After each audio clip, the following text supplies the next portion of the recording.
नमस्कार defence aspirants. एक basic human tendency होती है, जब कभी भी अगर हमें हमारी सक्सेस नहीं मिलती तो हम रीजंस खोजने लगते हैं। सर्विसेज सिलेक्शन बोर्ड में भी ऐसा देखा गया है कि जब कैंडिडेट्स रिकमेंड नहीं होते तो वो पूरा का पूरा ब्लेम डाल देते हैं इंग्लिश पे। क्या ये सच है कि इंग्लिश कमजोर होने की वजह से रिकमेंडेशन नहीं होता? इंग्लिश को लेकर के बहुत र्यूमर्स हैं। मेरी नजर में इंग्लिश एक लैंग्वेज है जो बहुत बड़ी हवा नहीं है, लेकिन फिर भी जीटीओ एक्सपर्ट्स से जानना यह बनता है कि क्या इंग्लिश एक रीजन होता है रिजेक्शन का? क्या इंग्लिश सच में इतनी बड़ी चीज होती है? सर, आपके फ्रेम ऑफ ओपिनियंस क्या है इस मुद्दे को लेके? अलग अलग लोग वीडियोस बनाते रहते हैं, भाई तुम्हारी इंग्लिश अच्छी नहीं है, that's why you did not gate recommended. नहीं, ये ऐसा कुछ नहीं है सर। ये सबसे बड़ा मिथ है। मैं कहूंगा कि ये भ्रम है एक। कभी भी कोई इंग्लिश की वजह से बाहर नहीं जाता है, लेकिन आप अपने कम्युनिकेशन स्किल की वजह से बाहर जाते हैं। लेकिन आपने पुरानी वीडियो में इसी स्टूडियो में मेरे साथ कहा था कि सर इंग्लिश लैंग्वेज थोड़ी जरूरी है एसएसबी बोर्ड्स के लिए। मतलब सर देखिए, आप समझे नहीं। ये कहा था मैंने कि कंफर्टेबिलिटी विद लैंग्वेज। मैंने ये नहीं कहा था कि इंग्लिश और हिंदी के भ्रम में जो पड़े हैं वो तो बहुत दूर हैं अभी। मैं इसको ऐसे समझाऊं कि अगर अंग्रेजी और हिंदी का भ्रम पाल लिया है तो एक क्या होता है कि किसी ने चंद्रमा देख ली और उसने कहा कि यार थोड़ा सा ऊंचाई से शायद कोशिश करूं तो पकड़ में आ जाएगा, तो वो मुंडेर पे बैठ करके चंद्रमा पकड़ने की कोशिश करता है। ठीक है, ये इंग्लिश और हिंदी का वो ये सोचता रहता है कि चंद्रमा या तो बहुत ऊंची है या मैं बहुत नीचे, वो ये इसी भ्रम में रह गया। ठीक है। दूसरा एक ये होता है जो ये कोशिश करता है कि यार हमारे लोगों ने जो वातावरण का जो रोना पीटते रहते हैं हमेशा कि माहौल नहीं मिला, ऐसा नहीं मिला, वैसा नहीं मिला। मैं आपको बताऊं कि सर जो लोग रिटायर्ड हो चुके हैं वो भी बहुत अच्छी इंग्लिश बोलते हैं। मैं कुछ ऐसे ऑफिसर्स बताऊं जिनकी उम्र 90 साल हो रही है, दे स्पीक्स वेरी गुड इंग्लिश। उनको क्या माहौल मिला होगा उस जमाने में। ठीक है, ये अपने अंदर लगन होती है, खुद सीखना होता है, तो ये माहौल का ज्यादा। ये वो लोग होते हैं जो चंद्रमा को देख करके ऐसे ललचाते हैं कि काश हमारे साथ वालों ने या हमारे घर वालों ने इतनी ऊंची सीढ़ी बना दी होती कि हम चंद्रमा तक पहुंच जाते। तो ये सीढ़ी का रोना रह जाता है इनके पास। सपोर्ट ढूंढते रहते हैं। समस्या है बहुत बड़ी भाई, खुद भी कुछ करना पड़ता है। And it is not about English और Hindi. You must remember one thing, your interpersonal skills और जो आपका कंफर्टेबिलिटी। आप बात करते समय सहज नहीं थे, आप लाख इंग्लिश बोल लो, बट अगर आप सहजता के साथ अंग्रेजी नहीं बोल रहे हो, आप बिल्कुल चांसेस आपके नीचे हैं। आप स्ट्रेस्ड इंग्लिश बोल रहे हो, खराब चीज है, मत बोलिए फिर। ठीक है, तो it is all about language. Again a point what I would like to suggest them कि why they are generating fear of English. इनके दिमाग में गलत जो भी अभी तक ये सुनते आए या जो लोगों ने डराया है, डर का जो चीज है ना दिमाग में, डर सबसे बड़ा एक बिजनेस स्कोप पैदा करता है। प्रोडक्टिव टूल है, बहुत बड़ा जी। तो जिन्होंने अपनी अपनी बाजार चलानी है ना, उन्होंने तो अंग्रेजी और हिंदी के डर में डाल दिया इनको कि जी हाँ जी English. No one had talked about personality development या इन सब चीजों के ऊपर कि आइए व्यक्तित्व में भी कुछ बदलाव कर लिया जाए। अब करते क्या है, ये कॉन्सेप्ट के साथ चलते हैं कि लर्न इंग्लिश अर्न कॉन्फिडेंस। एक सिंपल स्टेटमेंट इनको बता दिया गया। भाई ये स्टेटमेंट उल्टा है, गलत है। Earn confidence, learn English. With confidence you can learn English, but with English you can not generate confidence. पहले तो ये इनको डिफरेंस क्रिएट करना पड़ेगा। अपने आप में सेंटेंस सब कुछ समझा रहा है सर। ये उल्टा चीज बता करके आपको इतना डरा दिया। अब ये बेचारा अंग्रेजी सीखने के पीछे चला जाता है और इतने ये ग्रामर पढ़ने लग जाता है, न्यूज़पेपर पढ़ने लग जाता है, पता नहीं क्या क्या चीजें करने लग गया बेचारा। इसका इतना इंटरेस्ट नहीं है। अगर इंग्लिश सीखनी है, आप जो भी साधारणता अपनी लाइफ में कर सकते हो वो करिए, जिस चीज को आप एंजॉय करते हो। सीखने के दो प्रकार होते हैं, दो तरीके होते हैं। एक आपको कोई बड़ा दबाव में सिखा रहा है, स्ट्रेस में सिखा रहा है, वो नहीं होगा। When you falls into a stress, आप नहीं सीखोगे, साधारण से साधारण चीज नहीं सीख सकते हो। And when you generate interest, अगर आपके अंदर उस चीज का इंटरेस्ट है तो सर मैं कहता हूं कि मुश्किल से मुश्किल चीज कर ले जाओगे।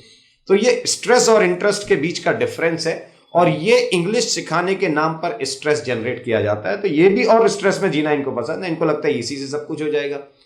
At the end of the day होता क्या है कि ये इंग्लिश तो बोलने लग जाते हैं, बट वो जो चेहरे के हाव भाव हैं, गिरे हुए कंधे, मुरझाया हुआ चेहरा, ये कहां ले जाओगे भाई? बॉडी लैंग्वेज ये कहां जाएगी आपकी? और देखिए भाषा में क्या होता है सर कि 55% it is all about your body language. ठीक है, आपकी किसी भी भाषा में जब आप पब्लिक स्पीकिंग में आते हैं, कम्युनिकेशन जिसको कह रहे हैं, तो आपके इसके अंदर 55% बॉडी लैंग्वेज का रोल होता है, जिसमें आपका आई कांटेक्ट, आपका फेशियल एक्सप्रेशन, आपका बॉडी पोस्चर, आपके जेस्चर्स, आपकी अपीयरेंस, ये मायने रखता है। ये 55% का रोल है उसके अंदर। ठीक है, 7% जो आपके वर्ड्स, शब्दों का चयन कैसा किया है, कैसे शब्द आप बीच में डालते हैं उस भाषा में, 7% इसका रोल होता है। दैट इंक्लूड्स, बहुत सारे बच्चे मैंने देखा है एसएसबी में, इंग्लिश तो बोलना सीखे मगर बोलने वाले ने भी कुछ ऐसी बोली थी, और सिखाने वाले ने भी कुछ ऐसी बोली थी, और सीखने वाले ने भी वही व्हाट्सएप वाली, या ब्रो, है ना, और क्या क्या गाइस। ठीक है, जब आप ऐसी अंग्रेजी बोल रहे हो तो बिल्कुल बेकार लग रहे हो। ठीक है, तो ऐसी अंग्रेजी बोलने से कोई फायदा नहीं है जबरदस्ती की। ये स्लैंग लैंग्वेज है भैया, इसको स्लैंग वर्ड्स को यूज ना किया करें। दूसरी चीज क्या है कि आपका करेक्ट लेवल, कम से कम आपका प्रोनाउंसिएशन एक्सेप्टेबल लेवल का हो। ये जरूर मैं कहूंगा कि रीजनल एक्सेंट आता है, रीजनल भाई हिंदुस्तानी हो। हाँ, तो आप देखिए, आप मद्रासी किसी से बात करेंगे, आप पंजाबी किसी से बात करेंगे, आप बंगाली किसी से बात करेंगे, बिहार से बात करेंगे, हर एक की अपनी एक रीजन का टच दिखता है लैंग्वेज में। ट्रू। लेकिन आप उस टच को अपनी साधारण भाषा के ऊपर हैवी या बहुत डोमिनेट ना करने दें, ये ध्यान रखें। तो एक करेक्ट लेवल चुन लें, और उसके अलावा जो टर्मिनोलॉजी है वो थोड़ा ठीक रखें। ठीक है, जैसे मैं आपको बताऊं कि एक महाशय थे, वो बोलना तो नहीं चाहिए बट कहते हैं डिफेंस एक्सपर्ट थे बहुत बड़े, तो वो टेरिटोरियल आर्मी जो शब्द होता है उसको कई जगह जा करके कहते थे टेरिटोरियल आर्मी। तो अब ये टेरिटोरियल आर्मी और टेरिटोरियल आर्मी का फर्क तो पता होना चाहिए भाई। अगर ये चीज गड़बड़ करोगे तो कैसे चलेगा काम? सही टर्मिनोलॉजी बोलिए तो ठीक रहेगा आपके लिए। ठीक है, नेक्स्ट 38% जो होता है वो होता है पैरालिंग्विस्टिक। मतलब पैरालिंग्विस्टिक का मतलब है पिच, फ्लो, ये मायने रखता है। हाई पिच पे कब जाना है, लो पिच पर कब आना है, पिच को कैसे, उतार चढ़ाव को कैसे बनाए रखना है अपनी भाषा में। ठीक है, पेस ऑफ स्पीच क्या है, आप कैसे लय में बात करते हैं। एक होता है ना बड़ी तेज शताब्दी एक्सप्रेस, तो आप पीछे रह गई, अब तो वंदे भारत चल रही है, तो ये वंदे भारत के आगे वाले लोग होते हैं। ठीक है, जहाज मैक्स की स्पीड, मैक्स में उड़ता है, ये मैक के ऊपर जाते हैं कि ये बोले और यही समझ पाए, बाकी तो सब बेवकूफ बैठे हैं सामने। भाई आप दूसरों के लिए बोलते हैं। ठीक है, और दूसरा कोई ऐसा होता है जो बिल्कुल अटल बिहारी वाजपेयी साहब की तरह बोलते हैं, एक बार बोलेगा 10 बार सोचेगा। तो दोनों चीजों के बीच का पेस चुनिए कि आप किस फ्लो में बात करते हैं। फिर आप थोड़ा सा, आपकी भाषा थोड़ा सा हड़बड़ाहट ना नजर आए आपकी भाषा में।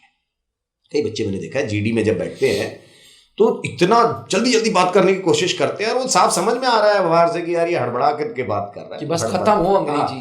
तो हड़बड़ाइए मत, पेशेंस रखिए, कामनेस होनी चाहिए, थोड़ा सा मिठास होनी चाहिए आपके अंदर।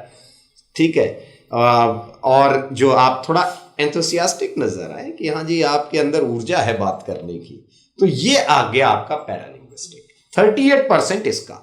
अब आप मुझे बताइए शब्दों का योगदान कितना था, और काम भर की अंग्रेजी तो इनको सबको आती है। एक फियर ऑफ इंग्लिश बना रखा है जी हुआ। और क्योंकि देखिए क्या होता है कि बहुत लोग तो इसी वजह से दुकान चलती है, एक तो उस बच्चे की कमी, सही बात है, जो बिल्कुल ही तो वही रह गया कि हाँ जी भाई मुंडेर पे बैठ के चंद्रमा देखता रह गया आज तक।